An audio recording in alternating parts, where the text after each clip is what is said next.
అందుకే శ్లోకంలో చాలా స్పష్టంగా విద్యా దదాతి వినయం వినయాద్యాతి పాత్రతాం పాత్రత్వాత్ ధనమాప్నోతి ధనాత్ ధర్మ తత సుఖం అన్నారు. ధనం వల్ల సుఖం వస్తుందని చెప్పాలా, విద్య వల్ల వినయం వస్తుంది, వినయం వల్ల పాత్రత వస్తుంది, పాత్రత వల్ల ధనం వస్తుంది, ధనం వల్ల సుఖం వస్తుందని అమెరికా వాడు చెబుతాడమ్మా, ఆంధ్రుడు చెప్పడు.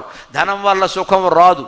చాలామంది కోటీశ్వరులు సుఖంగా లేరు, మీరు గమనించండి. 2 మెతుకులు తినడానికి లేదు, రాత్రిపూట చపాతీ ఓ పూటే అన్నం కర్మ, అది కూడా రెండో తినకూడదు, బరువు పెరుగుతాడు. స్వీట్ వేసుకోకూడదు, పనికి షుగరు, కారం పచ్చడి వేసుకోకూడదు, బీపీ. ఎందుకయ్యా ఒక చపాతీకి 100 కోట్లు ఎందుకు? పని లేక. ఎందుకు సంపాదించావు ఇక్కడ? నువ్వు తినడానికి లేదా? ఎవడు పట్టుకుపోతాడో తెలియదా? కొడుకో కూతురో ఇందులో ఎన్ని కోట్లు పాడు చేస్తారో తెలియదా? సినిమాలు తీసి షికార్లు చేశాను, వాళ్ళ కోసం నువ్వు సంపాదిస్తావా? ఇంతకంటే ఈయన సంపాదించకుండా ప్రశాంతతకి నిద్రకి ప్రాధాన్యం ఉంటే ఈ ఆరోగ్యం బాగుండేది, బీపీ షుగరు లేకుండా ఉండేవి, 2 పూట్ల అన్నం తినేవాడే శుభ్రంగాను. ఎందుకు ఉండలేదండి? సంతృప్తి లేని కారణంగా. అందుకని ధనం వల్ల సుఖం రాదు. మన సంస్కృతి ఏం చెబుతుందంటే ధనా ధర్మ తత సుఖం.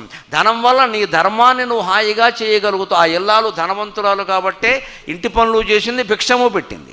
ఈ కషాయి కొట్టువాడు కూడా, మాంసం కొట్టువాడు కూడా ధనవంతుడు కాబట్టి తల్లిదండ్రులను బాగా చూశాడు, అయినా తన కులవృత్తి తాను మానలేదు. అందుకని మనం ధనవంతులు అయ్యేది ధర్మం కోసం, కేవలం డబ్బు సంపాదించడానికి కాదు అని తెలుసుకున్న కౌశికుడు ఆయన్ని అడిగాడు, ఇప్పుడు నేను చేయవలసిన పని ఏమిటన్నాడు. నీ చదువు అంతా పక్కనెట్టే, తల్లిదండ్రుల బాధ్యతలు మర్చిపోయావు, నువ్వు దేశాలు తిరుగుతున్నావు పని లేక, ఇంటికి వెళ్ళి వాళ్ళకి సేవ చేసుకో అని చెప్పాడు. తల్లిదండ్రుల కాళ్ళు పట్టుకుని క్షమాపణ చెప్పుకుని కౌశికుడు మహత్తరమైనటువంటి ఉపనిషత్తులు ప్రతిపాదించే స్థితికి ఎదిగాడు. అది భారతీయ విద్యా విధానం.